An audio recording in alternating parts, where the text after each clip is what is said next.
I'm Brandi Kruse. Coming up today on Undivided, a local city that made national news for rejecting a Pride Month declaration has suddenly changed course under pressure. I have concluded that majority of the residents support raising the pride flag. Plus, candidates for Washington Attorney General lay out their top 3 priorities, and an Oregon coach stood up for his female athletes, then he lost his job. That and more coming up today on Undivided. Remember, you can support our show for just $5 a month by signing up at undividedpod.com.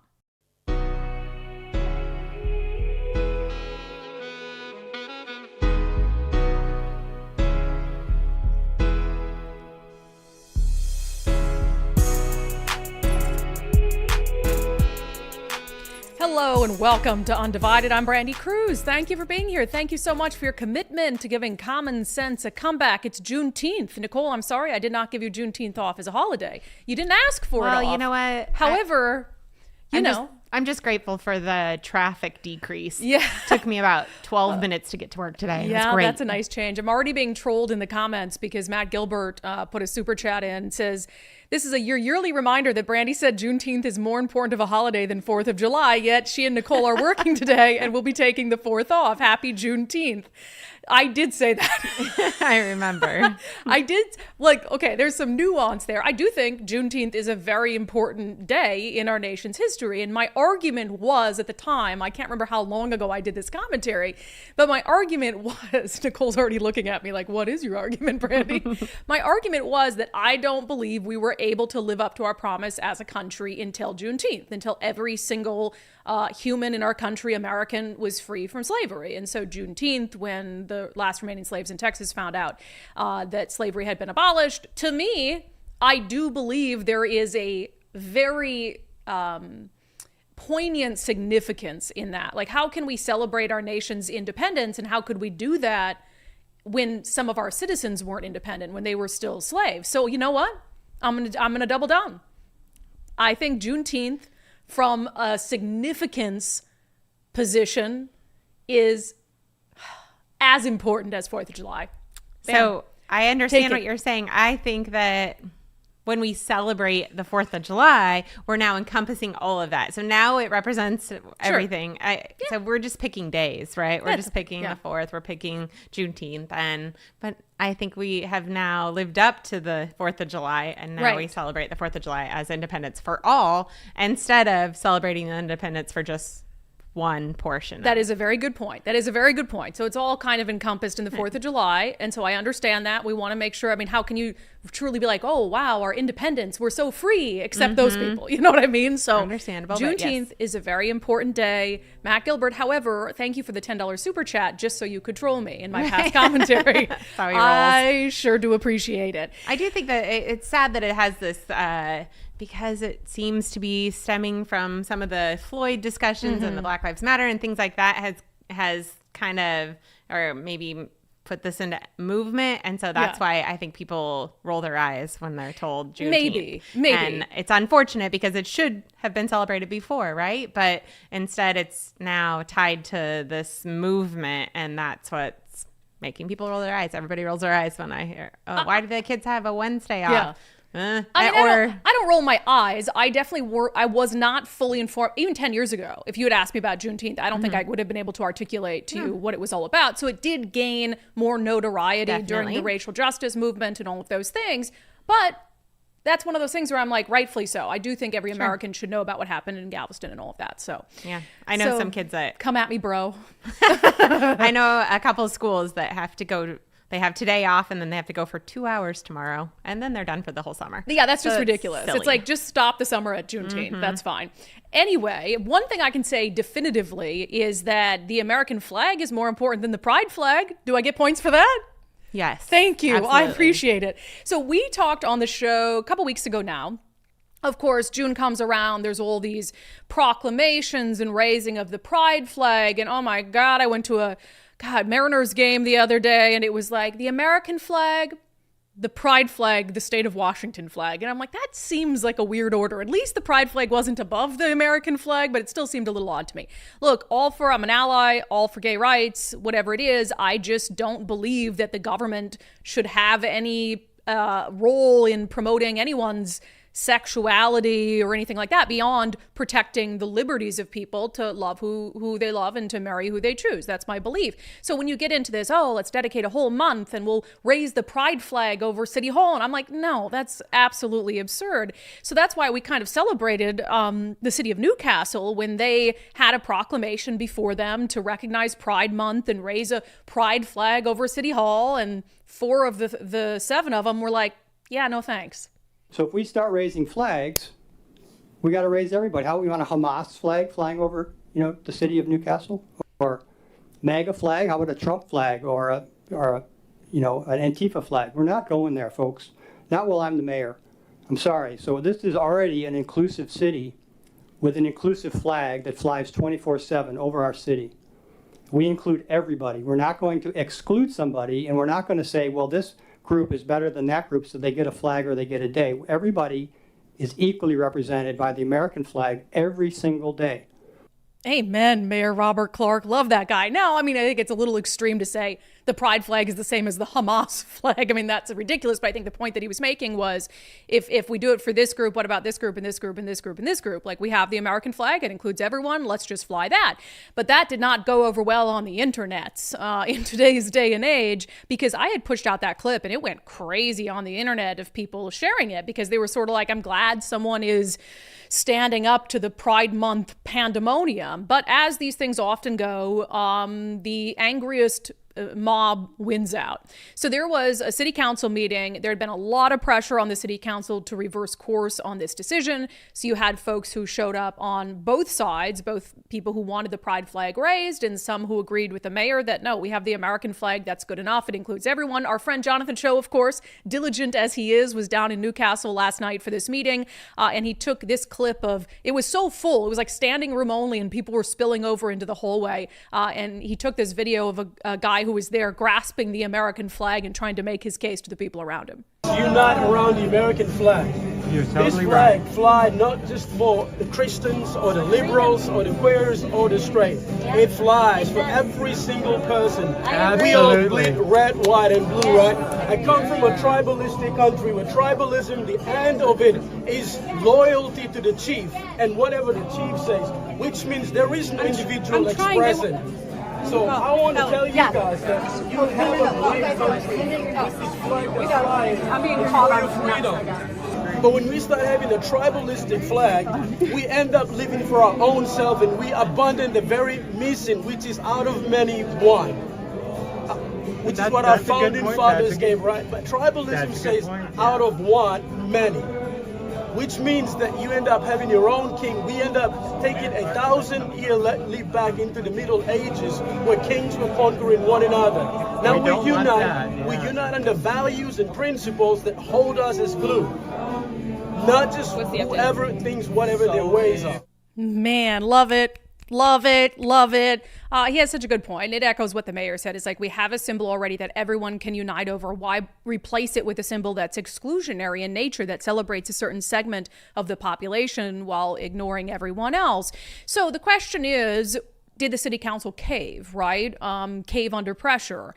The answer is yes, kind of. One council member caved. One council member, who happens to be the deputy mayor, Pratima Lakosha, voted no on the Pride Declaration initially, came back and announced that she was changing her vote. Here it is. We did not want to single out anyone and exclude anyone. And that is why we did not do even the AAPI proclamation. However, as a city council member, it is my job to represent Newcastle. And after listening to the voices of our citizens, and I also did a thorough analysis of the information that was available, of the opinions of Newcastle residents. And I have concluded that majority of the residents support raising the pride flag.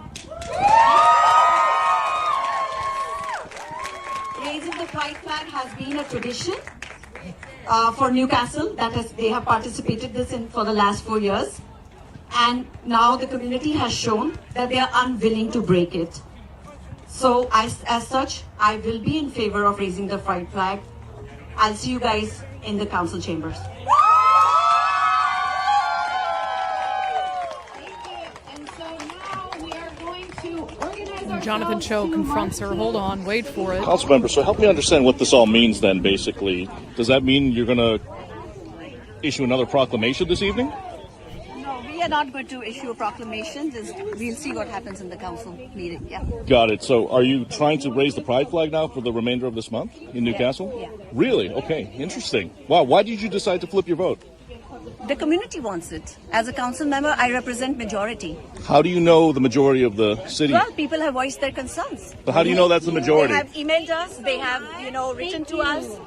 So what's your metric for determining what's the majority? I did my own analysis. Thank you. So it's your own analysis. Okay. Thank you so much. We love you. Thank you. Yeah, she did her own analysis. Okay, I'm sure it was scientific. And I get it. It's like you want to listen to the needs and the desires of your constituency. I'm a big believer in if you're going to take public feedback as an elected official, public feedback should mean something. But for her to say a majority support it, there's just no statistical way for her to prove that unless they poll every single resident in Newcastle about how they feel.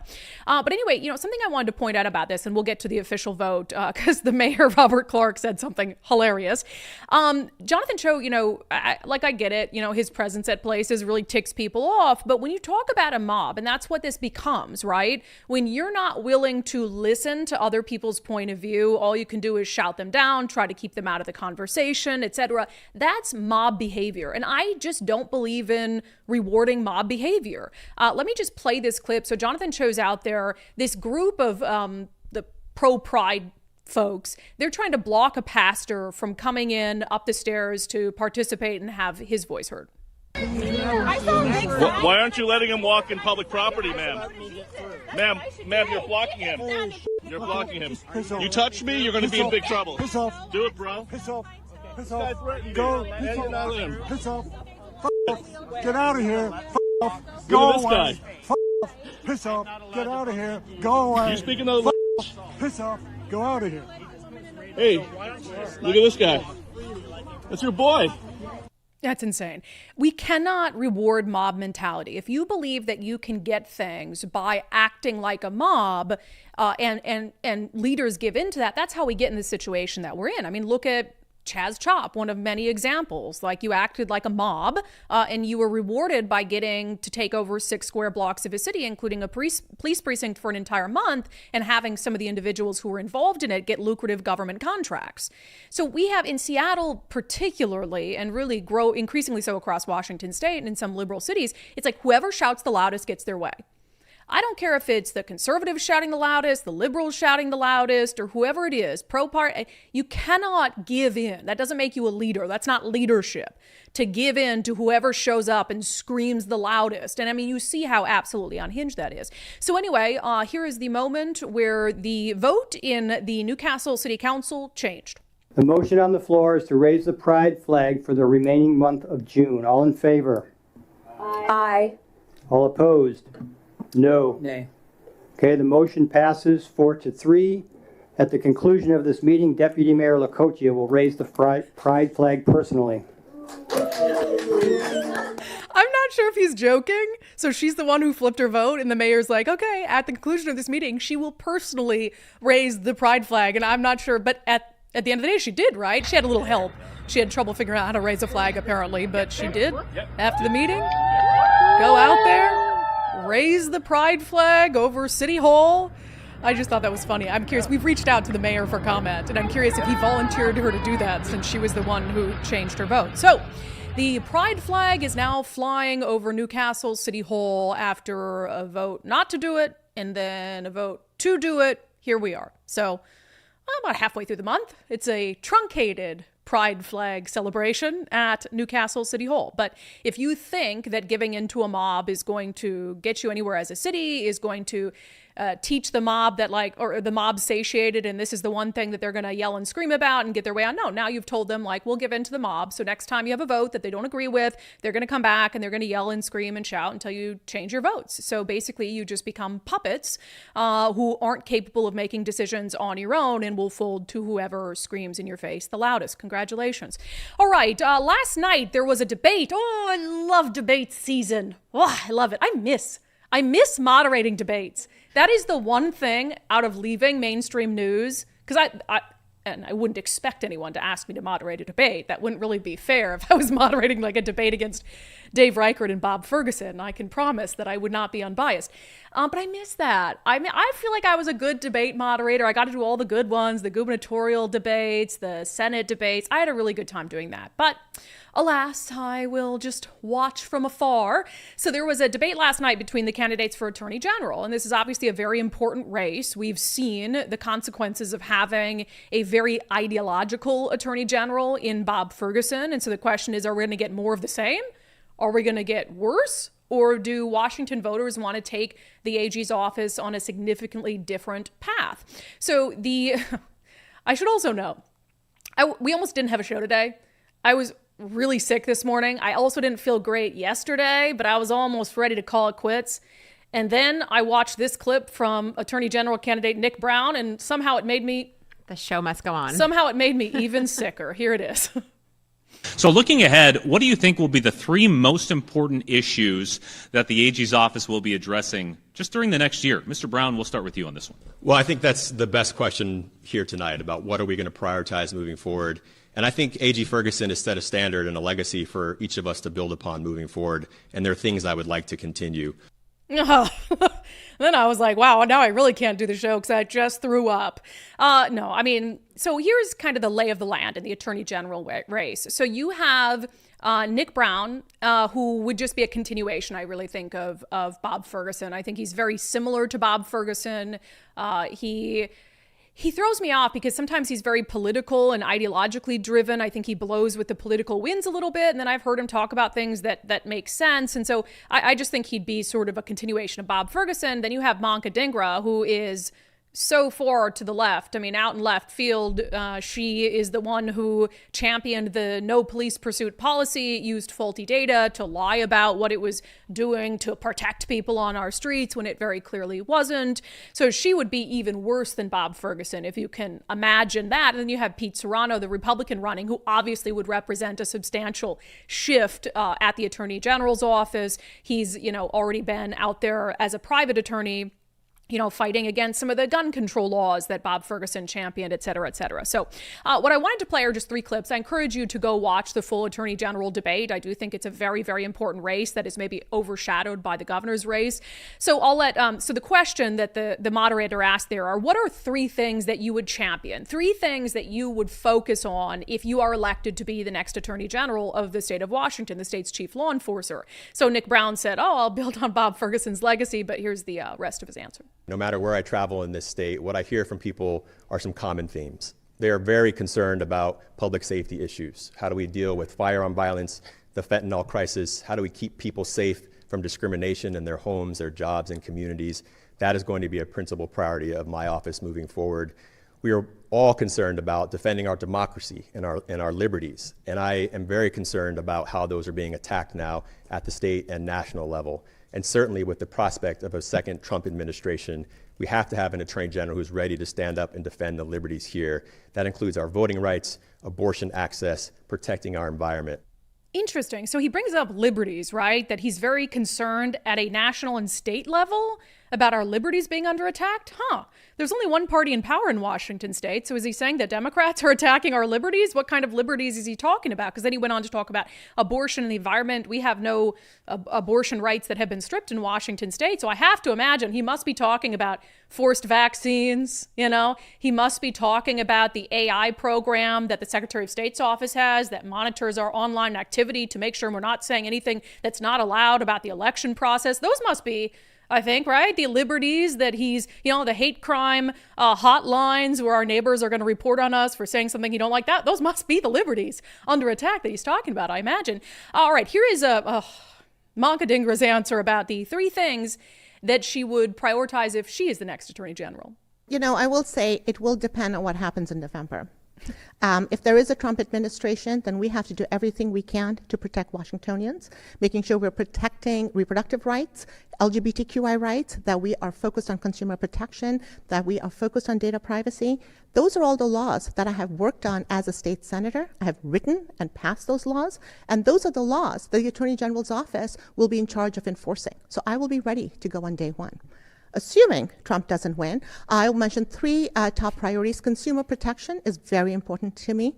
The manner in which all of us, especially our elderly, are targeted for fraud is becoming more and more sophisticated. We need laws to keep up with technology, and we have to make sure the AG's office is going out and educating people on their rights. We have to make sure we're protecting our environment, making sure we have clean water, clean air, and I have to say access to healthcare is critical. No matter where you live in the state of Washington, everyone should have access to healthcare from the top of their heads down to their toes. From your head to your toesies. I love how her top priorities in the job she's seeking as the state's chief law enforcer would all boil down to whether Orange Man Bad is elected president. Like, if it's Trump, you can expect 4 years of Attorney General Moncadingra being completely unhinged, not focused on any of the issues facing Washington state, but focused on Orange Man Bad in the White House, similar to how Attorney General Bob Ferguson was. It's very strange to me that you would dictate how you protect and serve the people of Washington state based solely on who's going to be in the White House. Yeah, that doesn't tell me at all that you're going to be an attorney general who isn't ideologically driven.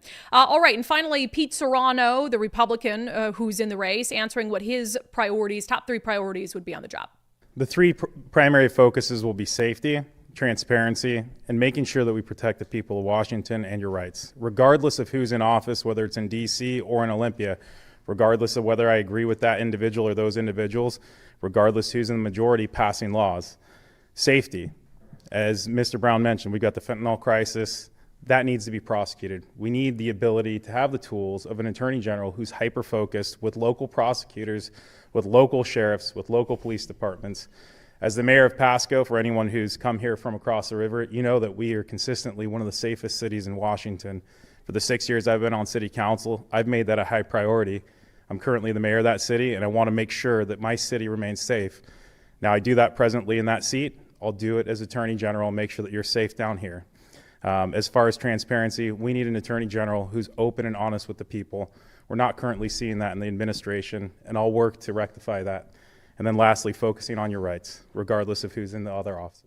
Yeah, and I'm glad he said that. Regardless of who's in office, regardless of who's in the majority party, who's in the White House, who's in the governor's office, I'm going to be focused on the same things. And the question is whether they're upholding those things or not. That's a sane way of approaching the job. Now, I'm not of the belief that it's going to be an easy road for Pete Serrano, certainly, to become the attorney general. That would be a huge departure for Washington voters from the guy that they've had in there for 3 terms, Bob Ferguson.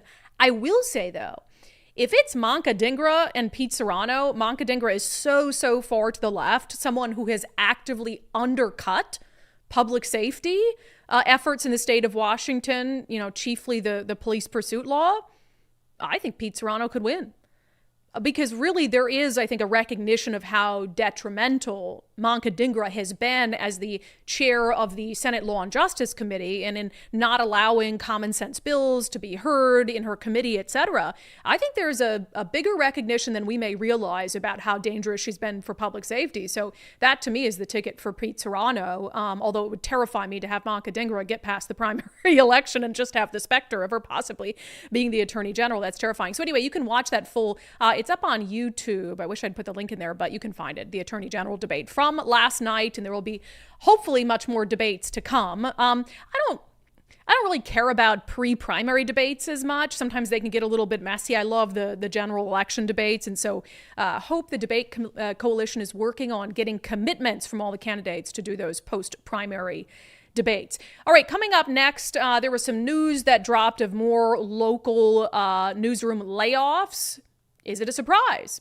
Do we care? What's contributing to it? We'll discuss. First, if you're in the market to sell your home, I have said that you should reach out to our friend Wes Jones, a wonderful real estate agent in our area who's been doing this for a very long time, to great results. We had Bryce and Carla, unDivided listeners, who decided to call Wes when they wanted to sell their home in Bellevue and retire to Florida. They were very, very happy with the results.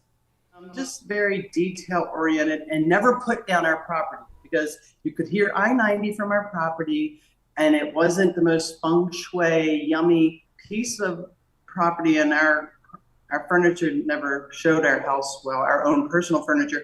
But he was like, oh yeah, he could see in his mind, this will show after the paint and the staging, this will be a premium property. He could see that, and he didn't let us feel like it was a subpar home the way it was. Yeah, and they sold their home in 7 days for over list price, even in January with the interest rates and the market the way it was. So reach out to our friend Wes Jones, sellwithwes.com. Sellwithwes.com, a better way to sell your home. You can start by using their home value calculator to see how much your home is worth. It might be worth more than you think.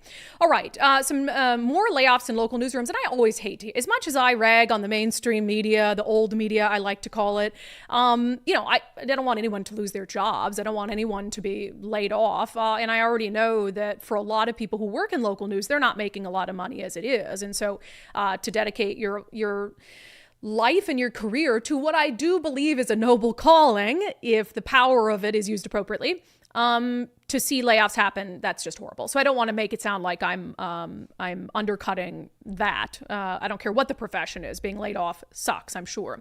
So we had, a couple months ago, Cairo Radio had some layoffs in their newsroom. And this has been a pretty common occurrence over the last 5 years, especially as some news ownership consolidates. So now this from the Seattle Times, big layoffs at Everett's Herald Sound Publishing. So the Everett Herald losing some newsroom staffers. I have some thoughts on the Everett Herald. I do think that they have done good work here and there. I've had some disappointments, but they're going to be losing some newsroom staff. The Seattle Times explains Carpenter, a southern newspaper chain, this week informed a union that it will lay off 62 people at Sound Publishing newspapers in Washington state that it acquired in January.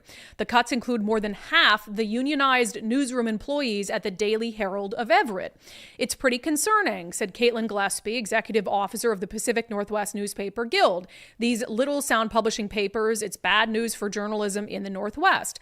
On June 3rd, Oregon's, and it's not just in Washington state, it says on June 3rd, Oregon's Pamplin Media announced that it was selling its 24 newspapers to Carpenter, so the same company that bought Sound Publishing.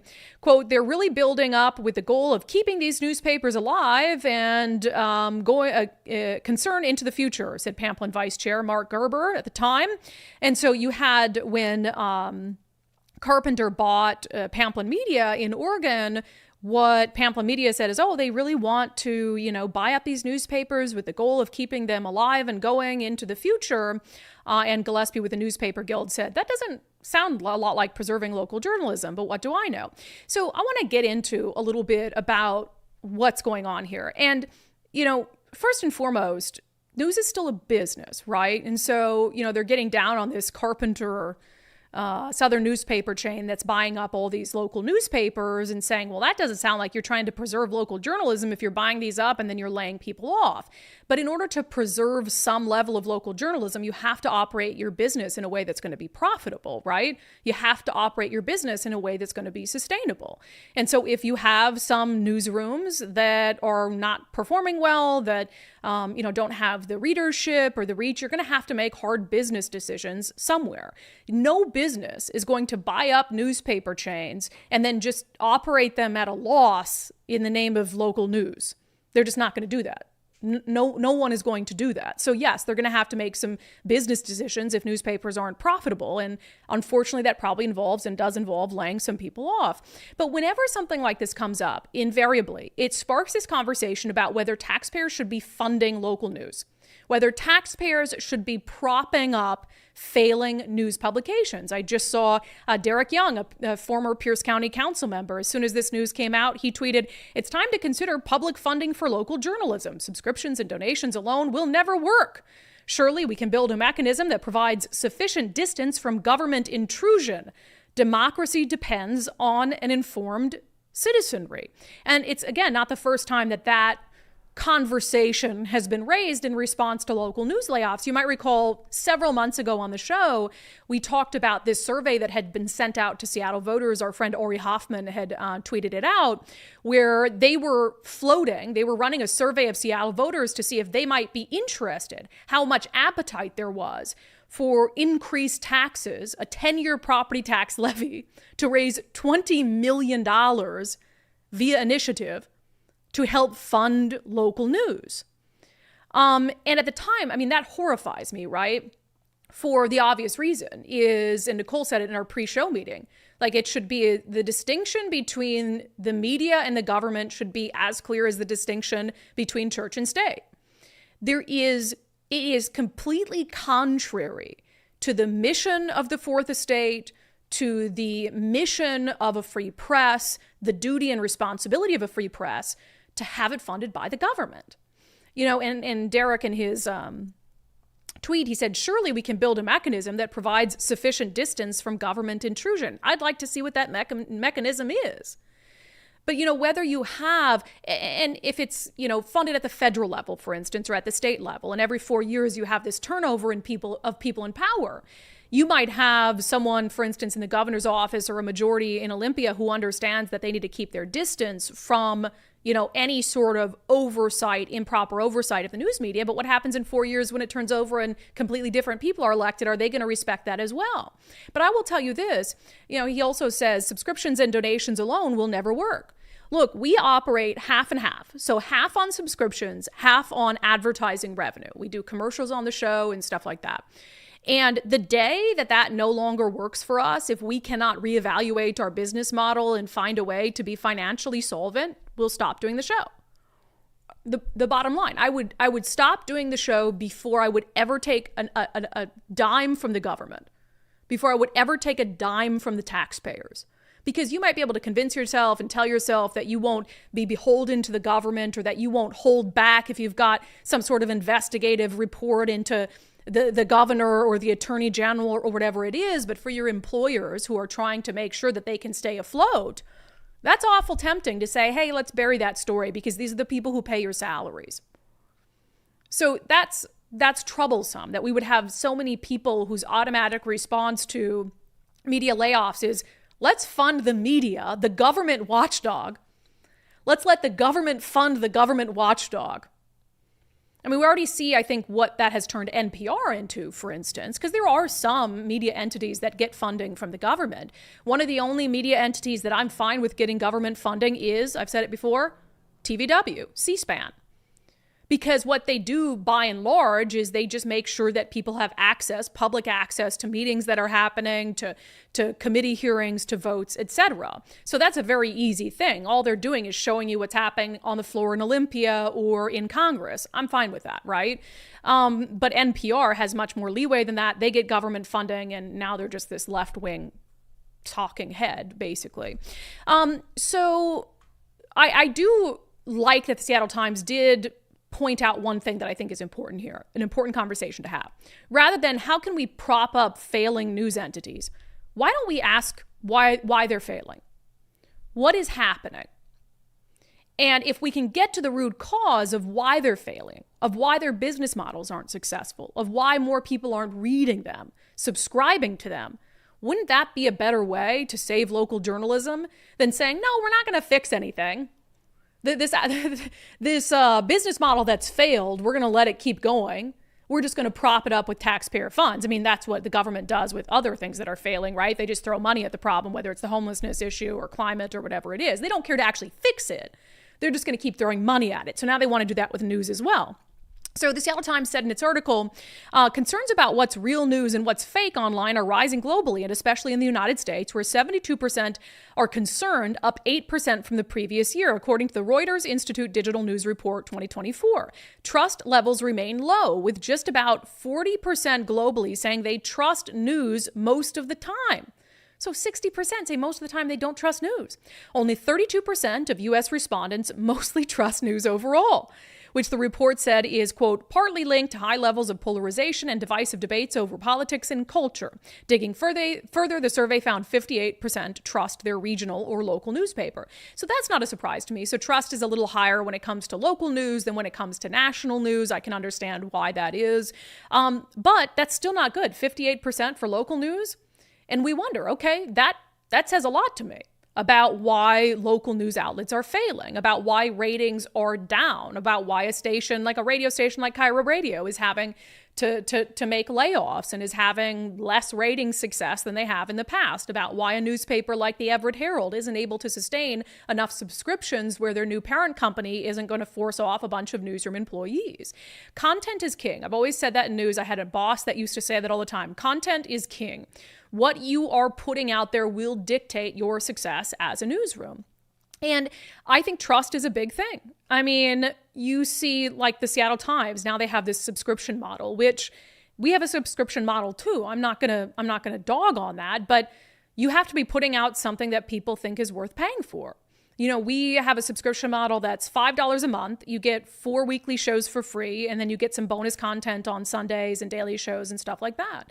And so if people didn't want to subscribe for $5 a month, we would have to reassess whether what we were putting out there is worth $5 a month. And if it's not, maybe we have to lower the subscription fee, or maybe we have to provide people with more stuff for $5 a month. So this is all this really interesting. It's like news is the only business that they look at in this way. Like, hey, it's failing. Let's not change anything. Let's just throw money at the problem and hope that it gets better. No, the news has to fundamentally understand why people aren't consuming it more. And then a lot of these legacy newsrooms, old media, they have failed to keep up with the times. They have failed to keep up with the times and how people are consuming news on social media and digitally and all of these things. They want to just cling to these old models of journalism and hope that it carries them through, and it's not going to. So no, I am 0% in favor of propping up any sort of journalism with taxpayer funds. It's completely contrary to what the free press is supposed to be about. I pledge to you that I will never take $1 of taxpayer funding for this show, because it would be contrary to everything that we're about. I asked you guys in our daily subscriber show poll, would you support any amount of taxpayer funding to help sustain local news operations? Let's see what you guys think. Well, on Patreon, 99% of you are saying no. Lisa, I feel like news agencies need to be independent and not an extension of the government. They certainly should not be worried about funding for their next month's payroll when picking which stories to cover. Their coverage already has struggles with bias. Again, ask yourself, why are you struggling? And if you can't be honest with yourself about that, then you deserve to fail. You deserve to fold. I hate to say that. I think it's important that people have good, reliable information. The Fourth Estate is incredibly important to our democracy. But if you can't take a good, hard look in the mirror, you spend your time judging everyone else in the media, maybe take a good, hard look in the mirror and say, hey, why are people not subscribing to us anymore? Why are people not reading our stuff? Why are people not watching the news? Because all of that contributes to, for TV stations, can we sell advertising revenue? Well, if you're the 5th ranked television station in the market, chances are that you don't have a lot of advertisers knocking down your door. Come on, people, it's a business model. Robert says, no way, Canada does this, and they do it selectively. Media receiving government money mimics the government line. As a result, inquisitive journalism is dying. Kathleen says, absolutely no. They are private businesses. It's bad enough that we are funding biased public television. And that might be, again, the one area I disagree is if it's the mission of like C-SPAN or TVW, where it is simply showing us, for people who can't go to Olympia, can't watch the committee hearings and all of that, that's fine. Now, if you're going to start to put opinion shows on there and all this stuff, then that's where, if you're going to start to operate more like a traditional news operation, that's where I'm going to have a serious issue with that as well. Similar over on X right now, 100% of people are saying, no, I would not want to fund journalism. Spork of Pierre on Locals supports suppression, ignorance, and ideologically empowered lies. I'd rather eat my own blank. I make the best spaghetti sauce. That's disgusting. Thank you for that, though. All right, so moving on. I have talked about speaking of the way that you make your business model successful, we have ads, and I just happen to also benefit substantially from my advertisers by losing 40 pounds on the Eastside Weight Loss Clinic program. You see that? We get revenue to support our show, and I lose 40 pounds. What's not to like? The Eastside Weight Loss Clinic program really worked for me because I need structure. I need someone to tell me what to do. And also, it wasn't a forever plan. It was 60 days of really hard work. I lost almost 30 pounds in the first 60 days. And then you make some simple lifestyle changes. So you don't feel like you're on a lifelong diet. You can go out, you can enjoy on vacation and dinners out with friends, etc. Have some cocktails, and it's not a big deal. So for me, if you think you can manage 60 days of really hard work and then some simple lifestyle changes for the rest of your days, schedule a free 15-minute consultation with Dr. Ryan Coogan and his team at eastsideweightlossclinic.com. That's eastsideweightlossclinic.com. The consultation is totally free, so you can ask any questions that you have to make sure the program will work for you. All right, we have been on this show calling out adults to stand up for girls' sports, calling on coaches and parents to just speak simple truths about the fact that it makes no sense to allow biological boys and men to participate against biological girls and women. Well, a coach in Oregon did just that. He spoke out. He tried to push for change, and now he's out of a job. Let's talk about it in our segment, Unbelievable.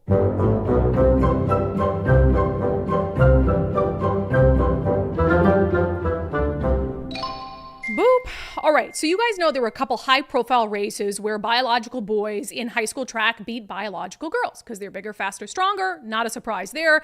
A state champion in Washington track was a biological boy, and before that, a state champion in Oregon track and field named Aiden Gallagher, biological boy, won the 200-meter race at the state championship in Eugene. Here's the video.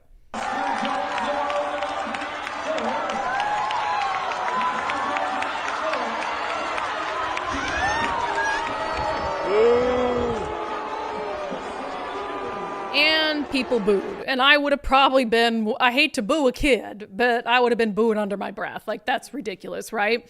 You just saw the pickup at the end there. So that is because boys are different than girls. So after that, John Parks, who's the head of track and field at Lake Oswego High School in Oregon, he said, I'm going to say something about it. I'm going to stick up for girls athletes. I'm going to try to get the Oregon State Legislature to make changes, to do something about this. And now, according to KATU and this report, he has lost his job.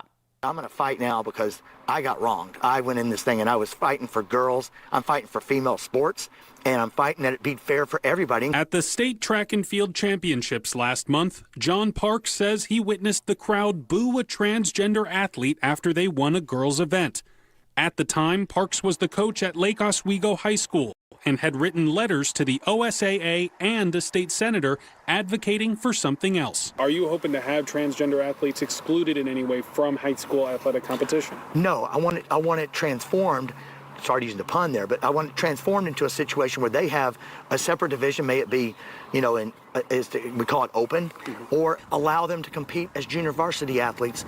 But when you come to championship events, these things involve scholarships, they involve things that they have an unfair advantage in at the highest level when it comes to physical things. We're not talking about political. This is not a political issue to me. It never has been. Those letters, he says, led to his termination. On Wednesday, Parks says the district ended his contract because of what he wrote, despite the fact that he says administrators knew what he was doing before he sent those letters. I'm being prevented from speaking by writing a letter and not getting any guidance on this ahead of time.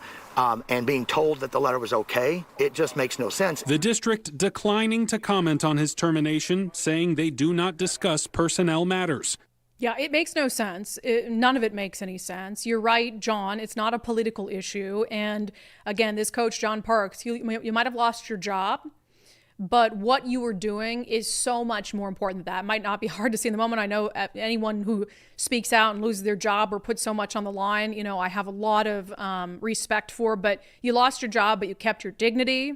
You kept your morality in the process, and you did what so many other coaches should be doing, but for fear of the consequences are not doing. And I'll tell you, it would take a handful of coaches in a state and in a district to do that and to make significant change. To say we're not competing, or for athletes to say I'm not competing, for parents to say my child's not competing until this is fixed. It really would not take as many people as you may think to push back. The fact that a coach, someone who that's his job, to coach young girls in track and field, that he can't even put his concerns in a letter to just spell them out and say, here are my issues. Is there anything we can do? Not hateful, not demeaning, not demanding, saying, hey, what are options available to us to respect transgender athletes, but to also acknowledge the biological differences and that it is not fair to allow female athletes to get absolutely smoked. So the fact that you lose your job over that, I can tell you then that's not a job worth having. That's not a school district that's worth working for. But for anyone, for parents of athletes, for athletes, I know it's hard to ask it of you because, as John Parks said in that news report, you're talking about potentially scholarships on the line, etc. For coaches, for anyone who understands that this is wrong, don't let John Parks speak up alone. Don't let him stand up alone. we've seen parents here and there. We had Brendan, whose daughter lost in the Junior Olympics track meet in Kashmir. To a biological boy who I could tell he didn't want to speak out about it, but he did anyway. And I know that family has dealt with a lot of hate after that, speaking out about things. It takes a lot of courage. And what you're doing might be hard in the moment, but it's going to be very, very important in the long term to try to restore sanity to this state, to states like ours and Oregon and California, and to the rest of the country. So we give a round of applause to John Parks for doing what's right, not for himself, but for the young girls who he coaches. He did the right thing, and shame on that school for letting him go. All right, coming up next, Cori Bush says that she healed a woman with cancerous tumors. We have a miracle on our hands, folks. We'll get to it in national news. First, I've encouraged you guys to take the First Mark Challenge. All of us need insurance. The question is, do you have the right insurance for your needs? And do you have the right insurance at the right price? You could go try to deal with all of that for yourself, or you could have First Mark Insurance, a fantastic local real estate insurance broker, do that for you. They've been doing it for a long time. They never charge you anything for their services. It really is a no-brainer. Ben and Leslie took the First Mark Challenge, ended up saving over $1,500 a year. It's good to, just like you would go in for an annual physical with your primary care physician. You may not have anything wrong, but it's good just to kind of have that, annual check-in. And I think that's what First Mark, the service and the value that they really provide is it helps. It helps you have an understanding of your coverage.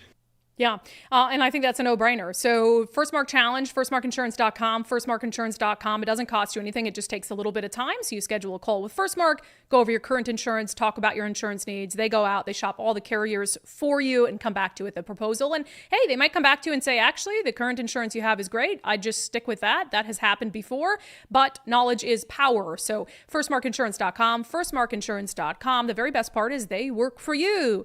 All right, Congresswoman Cori Bush of Missouri is apparently a miracle worker. Can we say that? Cori Bush says that she healed a woman with cancerous tumors simply with the power of her hands. Here it is. You're a pastor. Yes.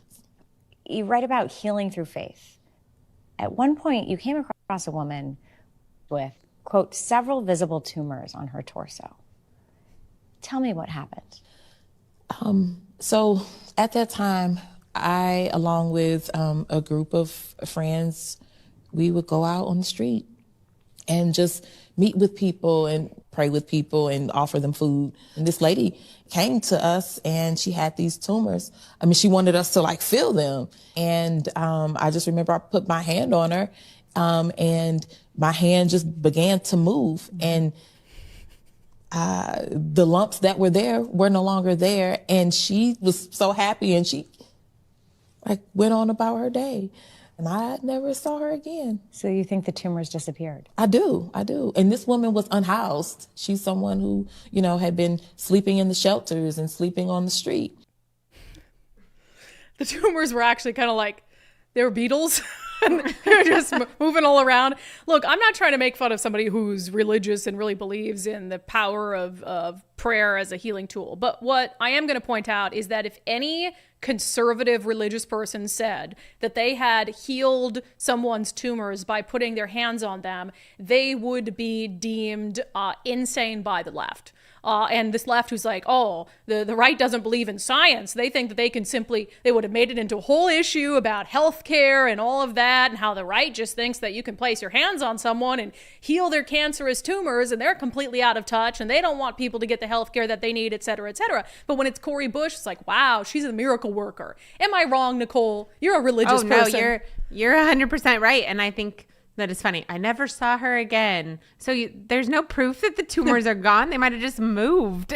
Or like I said, maybe they were floating. Oh my gosh. And yeah, she goes, oh, so you just thought you fixed her. Yeah. I did. But you know what I mean? If it had been anyone conservative, any religious conservative person who said that they placed their hands on a homeless person and healed them of whatever ailed them, it would be wall-to-wall, CNN, MSNBC, you're crazy. We believe in science and healthcare and medicine and all this stuff. It's like, now, do I believe that Look, I'm not religious. Do I believe that she put her hands on a homeless woman and cured her of her cancerous tumors? No, I do not. So let's just be clear.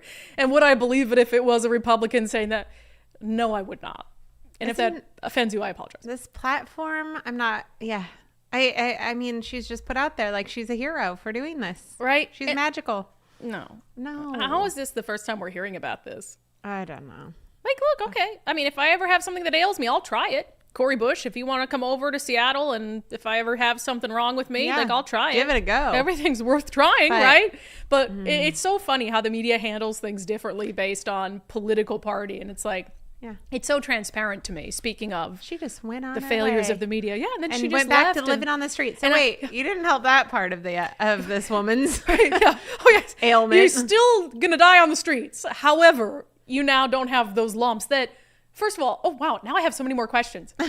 How do you know they were cancerous tumors? Like, did she just tell you that? Right. And then also, you never saw her again, so you don't actually know, like you said, if you healed her of cancer, if the cancerous tumors went away, but this is just a story that you've now convinced yourselves that you put your hands on some bumps on a woman, they went away, and now you are a miracle worker. I do think she's brave for touching lumps on a woman, but that's true. If not for anything else, she's very, very brave.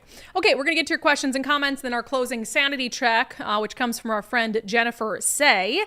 First, reminder on June 27th, our friend Zach Abraham at knowyourriskradio.com, he and his team at Bulwark Capital are having another one of their free Know Your Risk webinars. Look, we're all trying to save for retirement, and we're just hoping that the market doesn't screw us over and inflation doesn't screw us over and we can enjoy our hard-earned retirement. But these things are a concern, right? We're in a volatile election year. The markets are all over the place, global unrest, and then you have inflation to contend with. What you're saving now, is it going to get you the kind of retirement that you have been planning for? It's very important. Zach calls inflation the silent portfolio killer. So on their free Know Your Risk webinar on the 27th, 3:30 p.m., you're going to learn about how Bulwark Capital is always seeking to lower risk, lower cost, give you as much upside as possible, and then how to contend with this insane inflationary environment. So you can sign up totally free at knowyourriskradio.com, knowyourriskradio.com. Investment advisory services offered through Trek Financial LLC, and SEC registered investment advisor. Investments involve risk and are not guaranteed. Past performance doesn't guarantee future results. Trek 24244 or go to knowyourriskradio.com. Okay. Questions and comments. Bill Biz with Super Chat. Brandi, regarding Tuesday's show, Dow Constantine should employ the Ferguson plan by moving his office to a homeless camp for a week to further illuminate the housing market issue. He could have a potential epiphany. Yeah, this is a good time to say we reached out to the, can I say this? Is that okay, Nicole? Sure. The UW professor. Oh, yeah. So remember, Dow Constantine had said that his belief suddenly, after saying it was a drug issue when they were suing Big Pharma in 2018, but now it's a housing market failure. And that belief came from Greg Colburn, a UW professor who wrote a book called Homelessness is a Housing Issue. So we did our due diligence. We reached out to the good professor and said, hey, do you want to come on the show and make your case that homelessness is a housing issue? He said no. Was it a polite no? Yes. I would say it was a polite no. I mean, he was frustrated with the coverage, obviously. But, yes. So he said thank you for the invitation. Yeah, he was polite, but he did say, did he call it our mob? Well, he said, thank you for the invitation. However, given Brandi's clear disregard for me and my research, I don't think it would be a productive conversation. And then he said... Let's see. He said our mob came after him, which it's not our mob. That clip of Dow said your name, not me. I just put out a clip of Dow saying your name. It was viewed like 6 million times. So it's the internet's mob, not my mob. I never encourage people. Don't be nasty to people who you disagree with. Yes. Obviously. Yes. He said he'd... And I don't have disdain for his research. Mm-hmm. I don't have disdain for his research. I have disdain for Dow Constantine singularly focusing on a guy who wrote a book and saying this is the cause of our problems when he's been the King County executive for almost 16 years. And he said 6 years ago that the cause of our homelessness crisis was drugs. And now because he read a book, he's like, I changed my mind. He said, I've been inundated with angry responses from your listeners. I have conservative friends who have warned me about what is going on and encouraged me to not look at social media because of how hurtful some things have been, or hurtful some things are that have been said. I'd rather not further subject myself to this unfortunate attention. I don't like to hear that. I know, I don't like to hear that. So don't be mean to these people. I didn't just see say any... this doesn't represent what we see. I'll send him an email. If you want to forward me that, I'll send him a response. Because I don't like to see that. But I also didn't see a lot of hate for him. I just saw a lot of kind of like...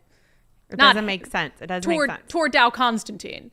And he said... Most of it was directed at Dow Constantine. I didn't see really any hate directed. But there could have been. There was a lot of comments I didn't read. He sent me a lengthy response, but he said, in some drug use, mental illness, and poverty are individual cases of homelessness, no doubt about that. But those conditions don't explain why Seattle has 5 times the homelessness of Chicago. And he goes on about that, but it does. It does. I think there are you can't look at it as a singular factor, and I agree with that assessment. But there's a lot of different factors in Chicago. For instance, the weather. There's a reason why in my hometown of Fargo there's not a lot of homeless people. It's because it's too freaking cold for 7 months out of the year. Have you ever spent a winter in Chicago? It's insane. And so you have a lot of different things, from different policies, from weather, from addiction, drug use, right? From legalizing drug use and saying, hey, we're not even going to come harass you if you're shooting up fentanyl between your toes in a storefront in the most busy tourist area of our city. So there's a lot of different factors that contribute to a runaway crisis in a particular area. And I would also note that we're seeing the same crisis in Portland. We're seeing the same crisis in San Francisco. And those 3 areas have a lot of similar policies going on. So yeah, I mean, anyway, I don't have to reiterate how it's just ridiculous to say it's housing failure. And even if it is housing failure, it's the fault of the only party that's been in power for 40 years. So I don't know how they can just say, oh, it's housing failure. Well, what'd you do then? Why are you making it more affordable or more expensive to build homes? Why are you doing all these things that make the housing crisis worse? Why are you overtaxing middle-class families so they can't save to buy a home? Why are you doing all of these things? So it's just ridiculous. But yeah, none of our people are doing that. None of our people are harassing anyone. That's what bothers me. None of our people are harassing a poor UW professor. It's the others on the internet. And I can't be held responsible for them just because I pointed out a simple truth. I'll send him an email. So forward me that. I'll send him a nice email response. I sent him a nice one as well. So I think we might be able to win him over, but I understand his hesitation too. Well, yeah. People are nasty. People are terrible. Look at me. You know what I should do, Nicole? Can we do a segment? Sorry, I'm getting a little far afield. Can we do a segment, Brandi reads mean tweets? Yeah. Can I do a mean tweet segment? Yeah. Man, somebody told me they're going to turn me into cat food. It's the semi-bird folks. What? Somebody said they're going to turn me into cat food. I said, how do you propose turning me into cat food? And then some people called me a commie. And then there was a good one here that I was like, is this a threat? Are these threats? I can't figure it out. Okay, commie, enjoy what's coming. A bird supporter. Birds of a feather flock together. These are threats. I feel like you should be hanging on to those. Well, look, sending them behind the scenes, I've gotten threats my whole career. That's nothing new, and I do take action when there are threats. I just don't talk about it publicly. I understand. So, but yes, I'm keenly aware of what's a threat and what's not a threat. But turning me into cat food, what cats? You gonna feed me to Nicole's cats? If you're gonna do that, will you feed me to Nicole's cats? Because I like her cats, and I want to be useful. Newcastle overturning its decision not to honor Pride Month. Kathy says, so again, the bullies win. Yep, we give in to bullies. And that's how we've gotten to this point that we're in on a number of fronts. Police defunding. You really think a majority of Washingtonians supported police defunding? No. But it's like, oh, the loudest people are the people who are out on the streets burning things and breaking things. So we need to support police defunding too. Cowards. Spencer Cole, Newcastle gave the mouse a cookie. Yes, it did. Mm-hmm. I have another Give a Mouse a Cookie book. We will send it to the deputy mayor in Newcastle. Well, the deputy mayor. Deputy mayor. Yeah, not the mayor. Mayor didn't give any mice cookies. Absolutely not. Let me see. Greg Anderson, Old Glory is the flag for us. It is the flag that me and my brothers have all fought and some have died for. So every other flag means nothing, especially the state flags of all blue and purple states. But I agree with you. It is a flag that represents so much about our country and also represents a country where you are free to love who you love, to be who you want to be.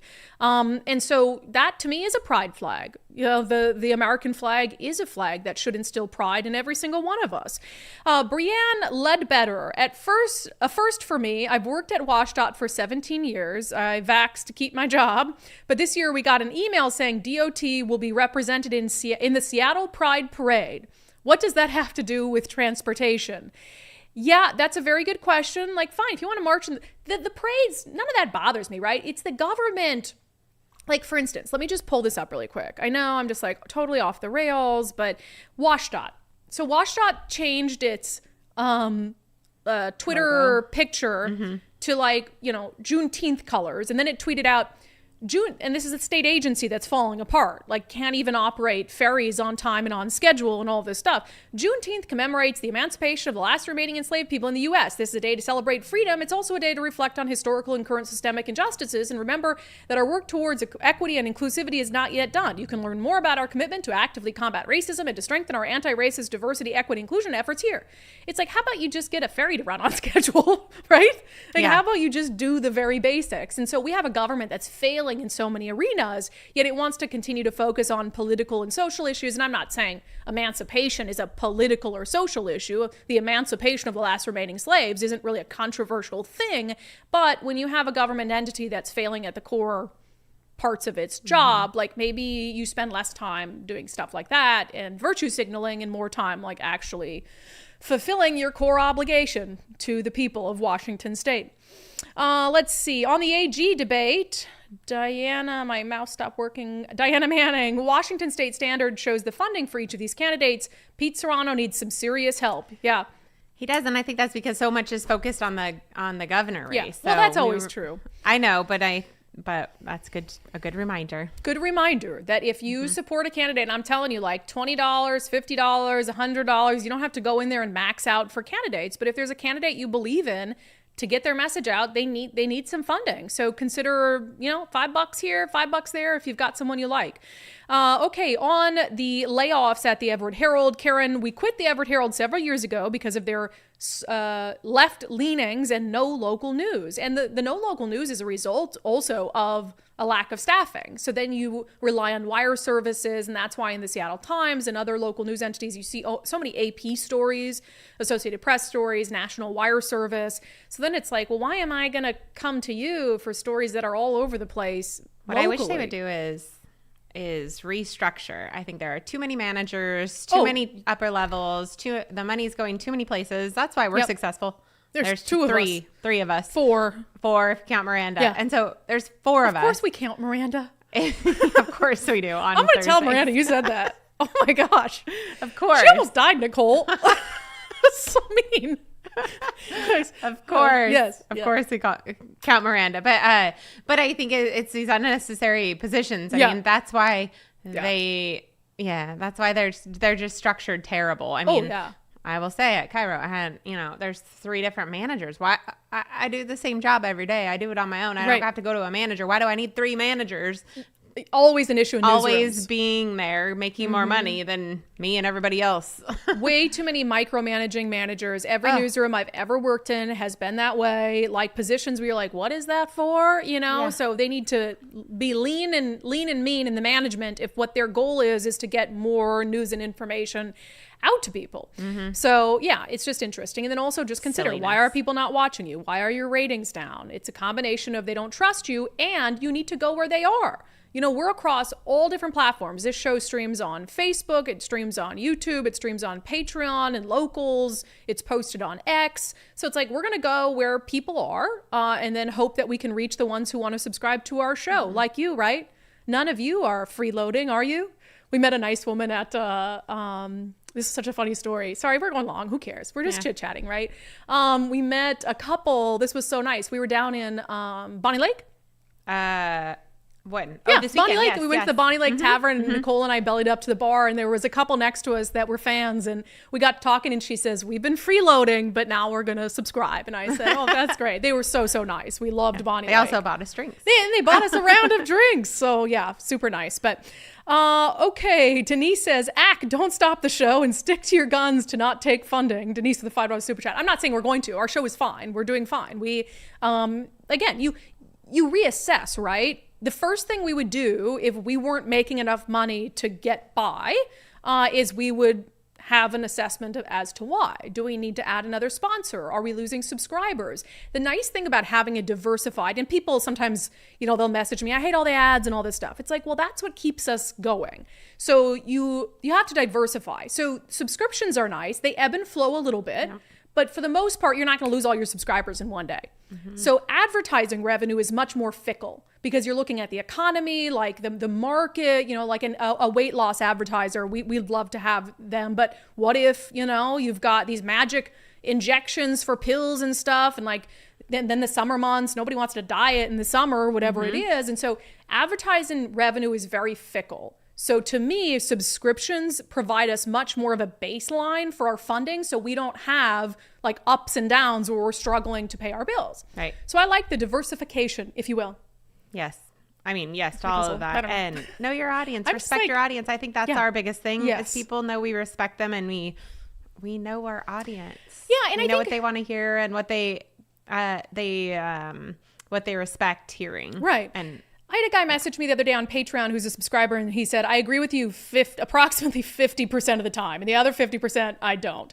And I love that. Right. So, and by saying know your audience and give them what they want, it's not give them what you don't believe. It's just deliver it in a method that they believe in and that they respect, right? Well, right. And also give them something unique. Like you turn on any of the local TV stations, you're going to get the same exact top 10 stories on repeat for an hour. And it's like, okay, well, what is making you unique? What's making you interesting? What's making people drawn to you? And we cover the news in a way that's specific to our show and that we hope people appreciate. Doesn't mean it never is going to mean, as evidenced by the Semi-Bird stuff, that I'm going to just kowtow to what I think the prevailing ideology of our viewers and listeners are. I think there are far more Republicans who watch this show than there are Democrats.